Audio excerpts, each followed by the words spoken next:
Something slipped out the cloth and hit the floor with a mush sound. I looked under the cloth I was holding and began to scream. A human hand had fallen out of the piece of cloth. The hand was covered in blood and there was an item located next to the body part. Welcome to the DeeKay YouTube channel, and this time we are back with r/NoSleep, but with a twist. Sure, yeah, we're looking at some spooky stories, alright?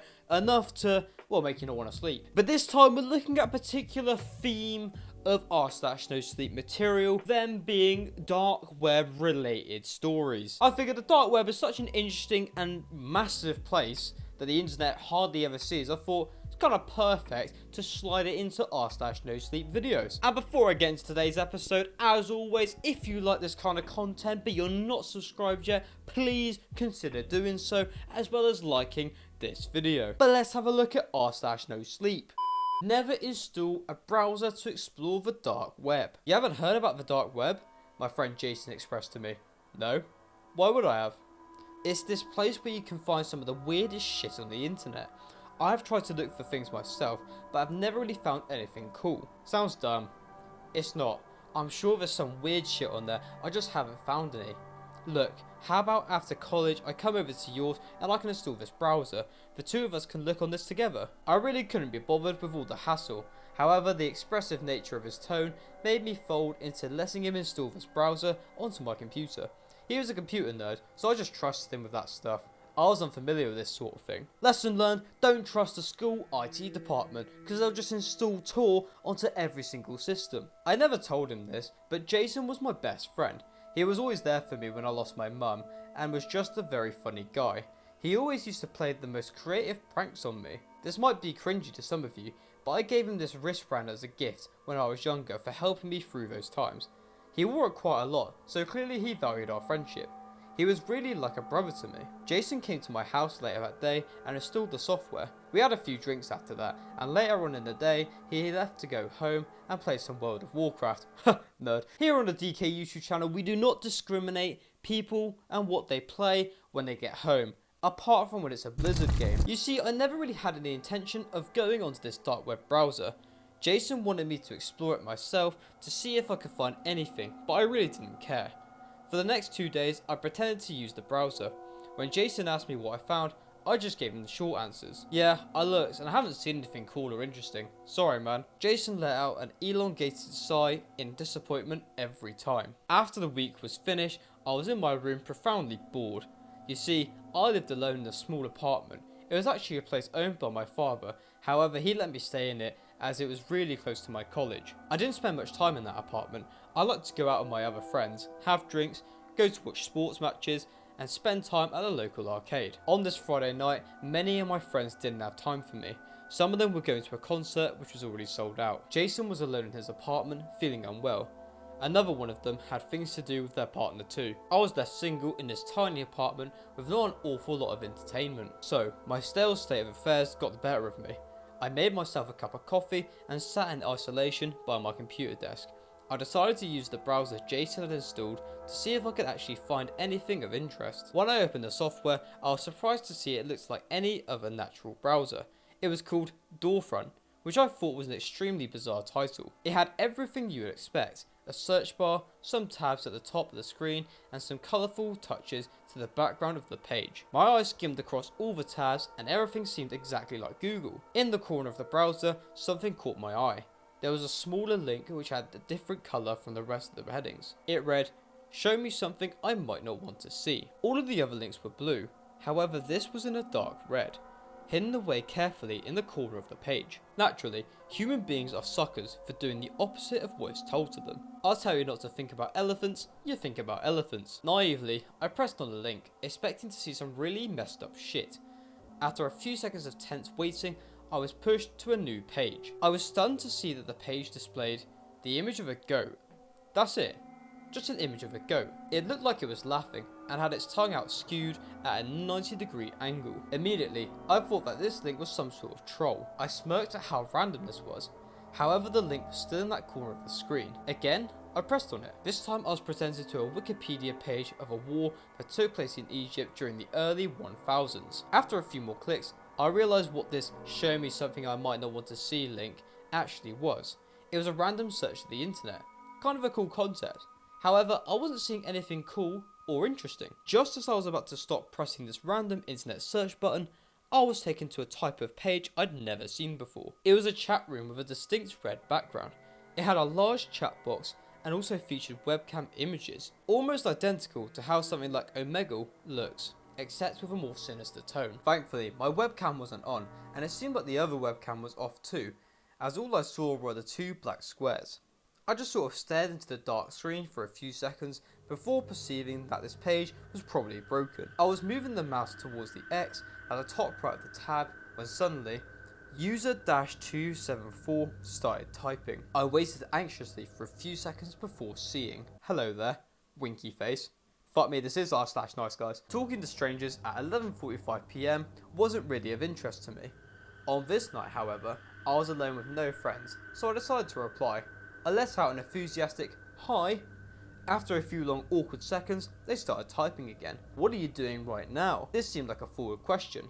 However, I lousily answered, "Not much to be honest." I was already getting bored. Pressing the random internet search button was more fun than engaging in small talk with a random person. I moved the mouse towards the "show me something I might not want to see" button. After a firm click, it appeared that the link was now not working for some strange reason. The person in the chat room started typing again. "Me too. I'm looking for someone to talk to. I haven't been feeling well lately." This made me feel guilty. However, I really couldn't be bothered engaging in chit chat. I then decided to press the X to close the tab. To my shock, it would not respond to my clicks on this button. It appeared that I was internet stranded in this weird, creepy chat room. Before I could even reply to the previous message, the user in the chat started to type again. "Why would you want to leave me?" Sad face. My heart froze. Did they know that I tried to exit the chat room? Could they perhaps see what I was seeing on my computer? Stupidly, I decided to reply to the person. "Hi, sorry, I just want to search the internet. I think my browser is frozen though." The user started typing almost instantaneously. "No, it's not." "What do you mean?" I asked whilst bewildered. "Your browser isn't frozen." There was a dead silence before they promptly messaged, "I just decided to pause you, winky face." I started to sweat profusely. My hands began to shake as I typed in my concerned queries. "I don't understand." The anxiety and fear were starting to hit me hard. I was sat alone, in a small room, in the pitch dark. The only light source was the radiant computer screen which lit up my face. They typed for a while and said, "I didn't want you to leave like the rest of them. Don't worry, I have plans for us," smiley face. My fear levels raced even higher. What did this creep want with me? They started typing again as my mind was struggling to process the freaky conversation that was unraveling. "I need you to do something for me. Could you turn on the webcam, please?" By this stage, I completely forgotten about the fact this was even an option. My eyes were frozen with fear on the chat box for so long that the two black boxes were totally neglected. I hesitantly decided to reply, "No, I don't want to turn it on." Surprisingly, I was hit with the longest dead silence so far. The other person stopped typing for quite some time. In this period, I once again tried to press the X to close the tab. It still refused to let me off this chat space. Almost instantly after I tried this, the user started typing again. "If you try to leave again, something really bad will happen. Stop trying it." My heart felt like it was trying to break out my chest. I began to tremble as I typed. "What do you want from me?" They instantly replied with, "Turn on the webcam." "No, why would I do that?" I hit back with. "I just want to see you react to something." Part of me was tempted to press the webcam on button. Maybe if I reacted to whatever this freak wanted, he'd leave me the hell alone. Nevertheless, I stood firm that I was not going to turn on the webcam. "I'm not going to do that. Can you please just leave me alone?" All of a sudden, something strange happened. My mouse was completely frozen. No matter how I moved it, the cursor was stuck near the bottom of the screen. The user started typing. "Fine, I'll do it myself then." I read it in confusion before I was drawn to something horrifying. The cursor started to move on its own accord. I held a shaky stare as I watched it slowly move towards the "webcam on" text. Before I knew anything else, the button was pressed and my webcam was on. I saw my startled, shaky face pop up in the black box for a few seconds. Very quickly, I put my hand over the webcam and covered it with a firm grip. The person started typing again. "Now I've seen what you look like. Wow, winky face. Move your hand right now. I need you to see this. I didn't oblige, and if anything, I further tightened my grip on the webcam camera. By this stage, my instincts started to kick in, and I realised how fucked up this whole situation was. Whoever this was must have been hacking my computer somehow. I decided to press the power off button on the side of my computer. It didn't work. How can the power button on my computer not work? I watched in terror as the person typed again. I told you, if you tried to do that again, something bad would happen. I don't think you understand how serious I am, Jordan. I felt my soul leave my body. Jordan was my name. They somehow got information on who I am. I never told them my name or anything about myself. All of a sudden, I could see them begin to type again. Look, I mean you no harm. If you just show your face and let me see your reaction, I'll leave you alone. I decided to do something very stupid. Going through it in my head, what was the worst that could happen if they saw my face? They might actually leave me the hell alone. My grip loosened, and I slowly moved my hand from covering the webcam. My worried expression now showed on the screen for this crazy person to see. The user started to type again. Perfect. Enjoy, winky face. Enjoy what? I thought in my head. I stared at the screen for what might have been minutes, and absolutely nothing happened.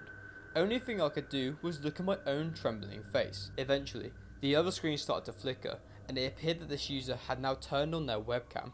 I couldn't make out what I was looking at. There was a dim light and also some glass. I then suddenly heard the opening of a door. I now realised what I was looking at. It appeared that this camera feed was coming from the inside of a car. Whoever was on the other end had left the webcam of what I presumed was a laptop facing towards the car door. When the car door opened, I gasped at what I saw, a figure in a dark hooded coat just stand there. Menacingly, they leaned in and looked directly into the webcam. I could see that they were wearing a dark ski mask. The person then raised their hand slowly and waved directly at the camera. Directly at me. The person then did a quick 180-degree turn and began to walk the opposite direction away from the car. As the person visibly got smaller, I could see more and more about where this person was parked as they left the car door open. In the darkness, I could vaguely make out some garden decorations and a house number 16 that was illuminated by dim street lights. It was at this moment when it hit me. I was horrified to see this person had parked his car outside of Jason's house. I could see from the webcam in the car that this dark figure was just standing outside his front door in the middle of the night. The hooded person appeared to press on the doorbell. I ran straight to my phone, which was on the desk behind me, to call Jason. I needed to warn him not to open the door. My brain still wasn't processing all that was happening. How did this person know Jason's home address? The phone rang for what felt like years. No answer. I tried to call again. No answer. I muttered, no, no, no, no, no, no, under my breath. The noise gradually getting louder as the seriousness of this fucked up situation hit me. I ran outside and got in my car.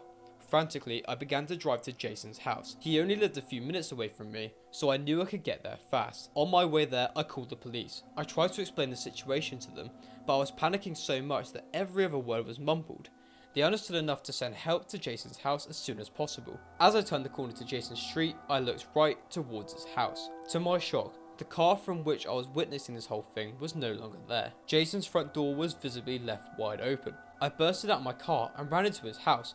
Jason! Jason! Jason! I called out into many rooms of his home. I wildly looked around his house, but there was no sign of Jason anywhere. I checked the basement, the toilets, the closets, everywhere you could think of.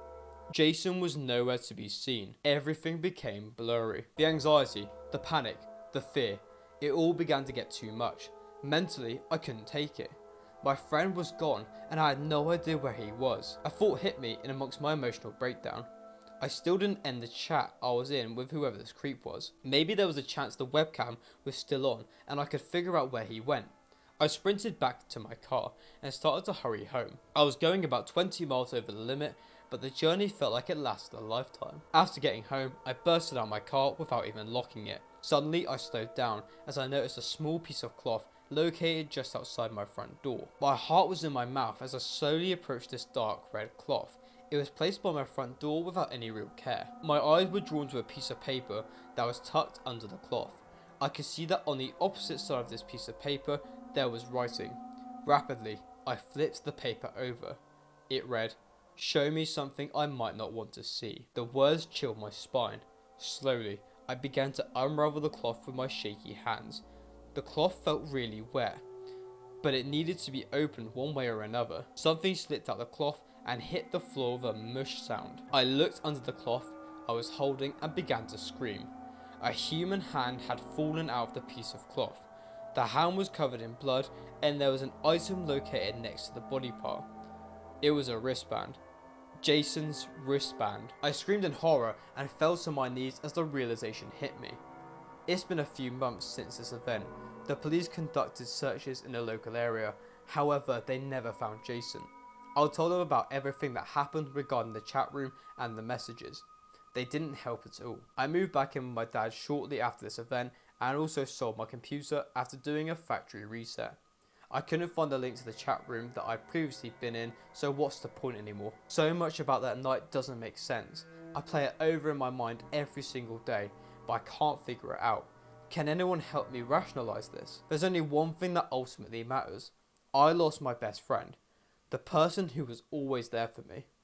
I haven't given up on you, Jason.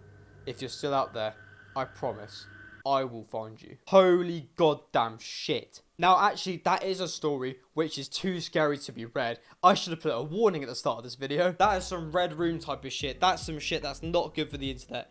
And my battery's about to die. This is a setup. And for the final post for this r/NoSleep video, I shouldn't have bought my girlfriend a love potion from the dark web. Click, scroll, click.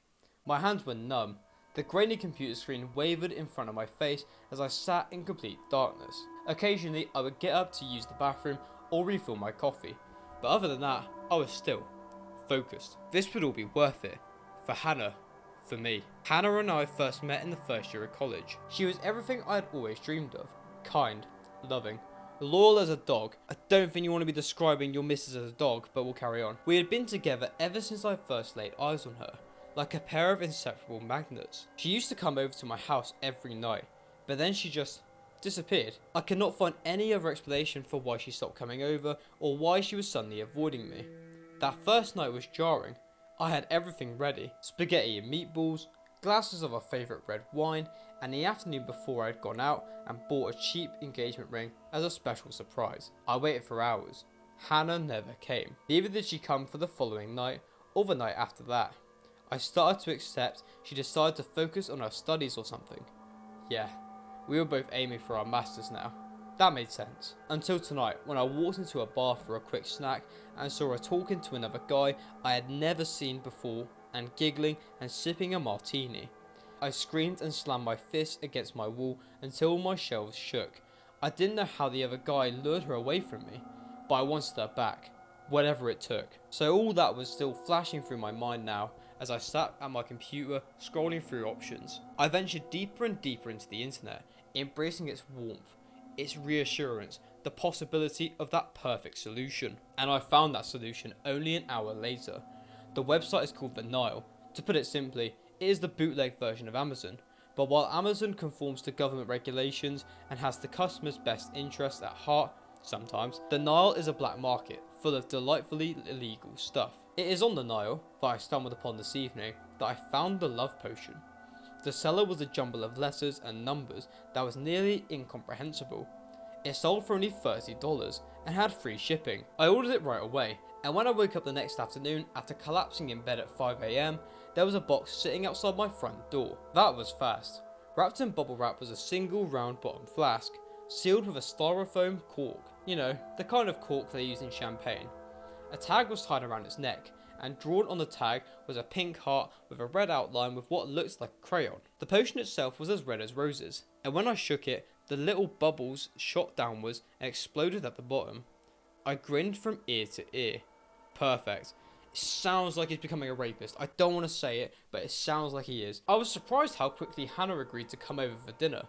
I was so sure she would decline, make up some bullshit excuse on why she would not come. I hurried to prepare for this special evening. There were some ribeyes on sale at the nearby Costco and some Cajun seasoning I hastily grabbed. And though, I didn't forget the wine. We love wine. It was 6 PM when I finished shopping and got home.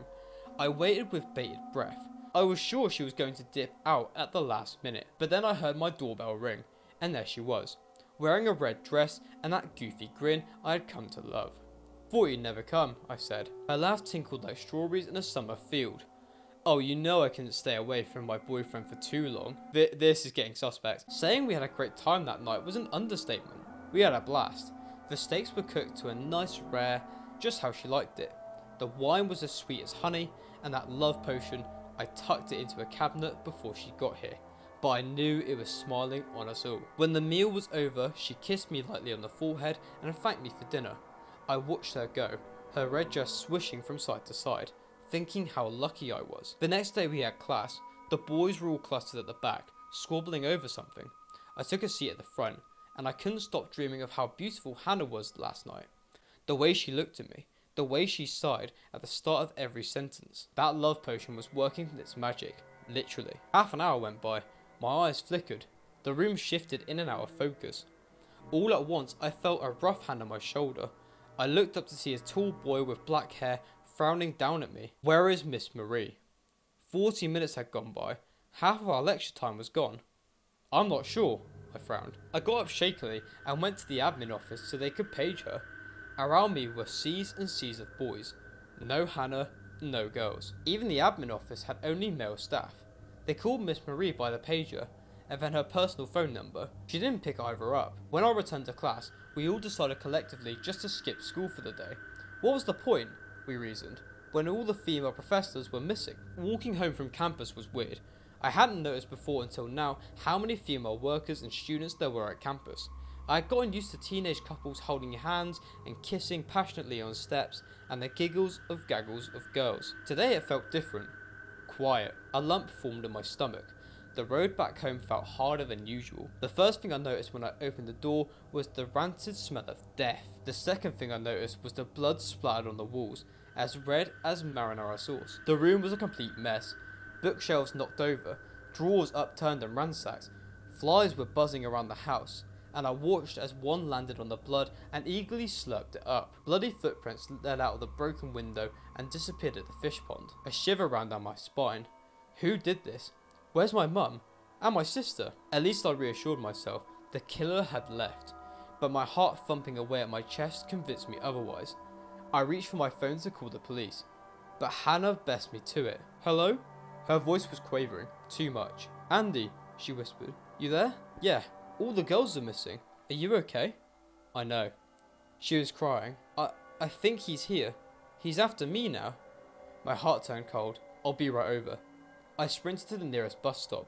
I never wished for something to go faster in my life. Hannah lived in a secluded part of town, in a house so unseen you wouldn't know it was there unless you were looking for it. Tall trees cast light shadows that danced down on her house, leaving only an illuminated porch marked with a crimson door. I opened it, only to be greeted the second time with that rancid stink of death. Thoughts raced around my mind. My palms were sweating. I imagined Hannah dead somewhere, surrounded by flies and her own blood. Am I too late?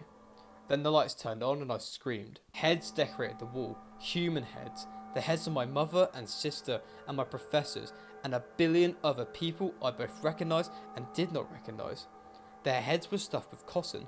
The stuffing dripped out to the floor, their faces pale with an expression of gnarly terror.